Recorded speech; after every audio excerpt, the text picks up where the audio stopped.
First, though, the latest. Maher Kubain, he's the CEO of Starcomms, which is a key player in the telecommunications sector. We had the company announce its results for the year ended December 31st, 2008. It also provided its trading update for the first quarter of 2009. And to unpack some of the detail there, the CEO joins us live on the line right now. Maher, thanks so much for joining us this afternoon. Just looking at the latest figures here, Starcomms posting a 2008 full year net loss. Run us through some of the major pressure points as they stand right now. Well, thank you, Alicia, for having us on the show. It's always a pleasure to be with you.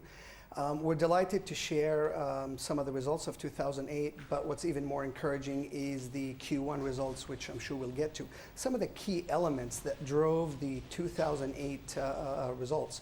One of the elements that contributed to the losses is there's high demand for services in Nigeria in the telecom sector.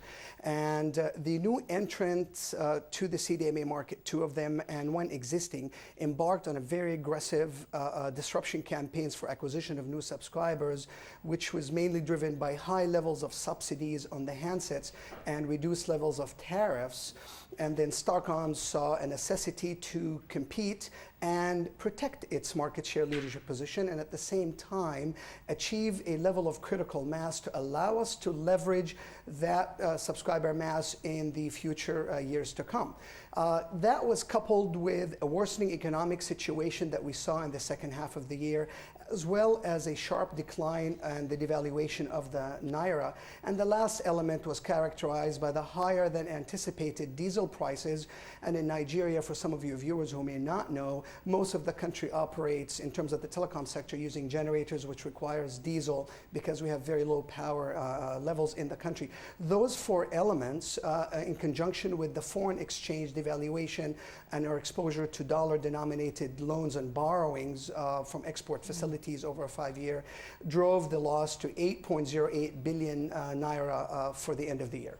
Just taking a look at things and providing some relief seems to be the fact that now, looking at the first quarter of 2009, results are looking healthy. But the Naira has shown very little turnaround here, despite the federal government's intervention we've seen on the currency front. So what's offering you the support as we head into this year? Well, let me first put into context the Q1 results. We have seen a significant turnaround in the EBITDA figures. For example, we reported an EBITDA figure of close to 2.4 billion naira for the first quarter alone. To put that into context, the entire EBITDA of last year of 2008 was 935 million naira. That's almost 3 times improvement. The second improvement that we've seen was on their EBITDA margin, which went from 3% as at the end of 2008 to 27.7% as of the end of the first quarter. Not to mention the very healthy subscriber growth, as well as the revenues and the gross margins. So that just to put things into perspective. One of the things that we are cautiously looking at is the devaluation of the Naira. Whilst we're not as concerned because most of our foreign borrowing or the dollar-denominated borrowing is longer 10-year facilities of 5 years with some 1-year moratorium. And the second element we took as the board and management, we reviewed the business plans for 2009 and decided to reduce the incremental capital investments in new cities and maintain the maintenance capex for existing cities, thus reducing the entire capex of 2009 from 228 million of 2008 down to $75 million.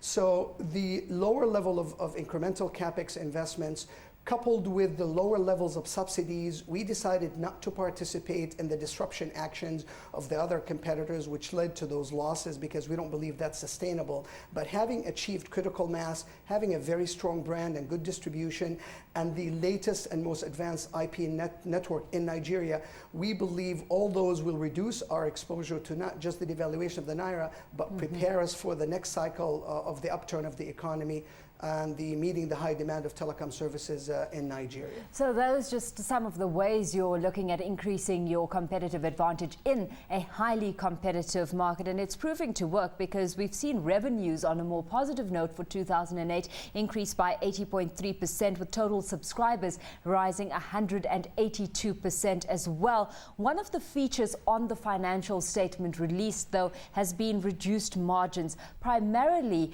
caused by the heavy levels of upfront discounts on that new subscriber phone sales and increased operating costs as well. Let's take a look at price cutting first of all as a strategy. Just how effective is it in your books?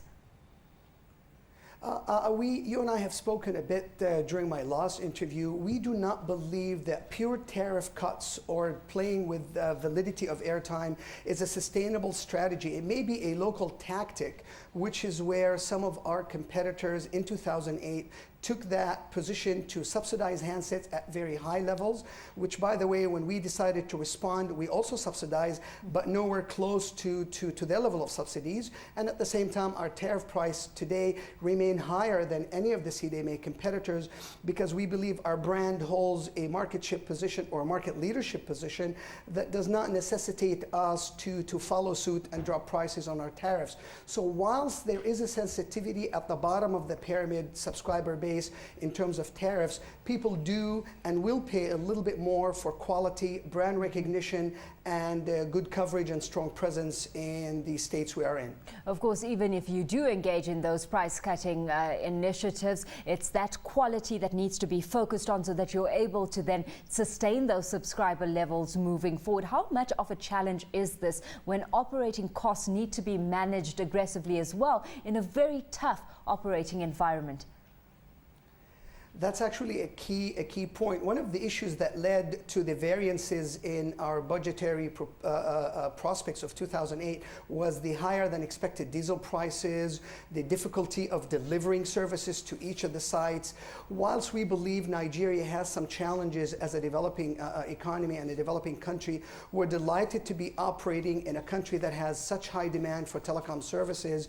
And one of the things that differentiates Starcomms is when we are faced with a setback, we do not take a step back. We prepare for our comeback. And that's clearly what we did in terms of managing our operational costs, both on the cell site point of view, on the core network point of view, on the distribution point of view, renegotiating of contracts, reducing the levels of subsidies. So we took a holistic approach to OPEX control and better management of our cost and what we call operational efficiencies to establish and leverage the level of critical mass we achieved in 2008. And as you mentioned, there were pressure on margins in 2008. We've seen that significantly improve in 2009, coupled with the improvements in revenues, as well as our continued leadership position in the broadband segment, which gives you higher ARPUs and a lot lower churn than from a pure voice provider. Just looking at the strategies here, Maher, I mean, in terms of innovation, are you looking at exploring synergies with other sectors in enhancing offerings moving forward? I mean, the most obvious one, of course, being a partnership within the financial sector. That's actually, it sounds like you've been in Nigeria looking at my business plans for 2009 and beyond. Very good point. We have actually started 3 initiatives. The first being to partner with laptop and computer manufacturers. For example, in the late part of last year, we launched a partnership with Acer Computers whereby they bundled our data offerings with their laptops and sold it at a very affordable price to the Nigerian consumer. To this way, you have the enabler of the customer premise equipment being the laptop, and then the last mile solution, which is the data services of Starcomms. A second thing that we've done, which is very innovative, was to work with the banks and InterSwitch, which is a clearinghouse that allows everyone to use the mobile phone to facilitate payments and top-ups and distribution of airtime.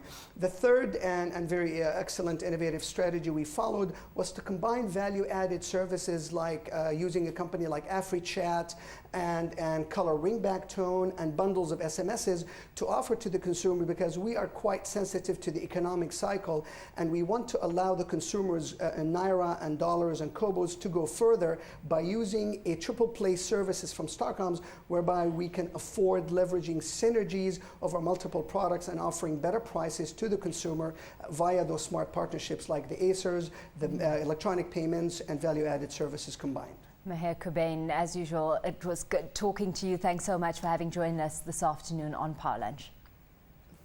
Thank you so much. It's a pleasure, and look forward to speaking.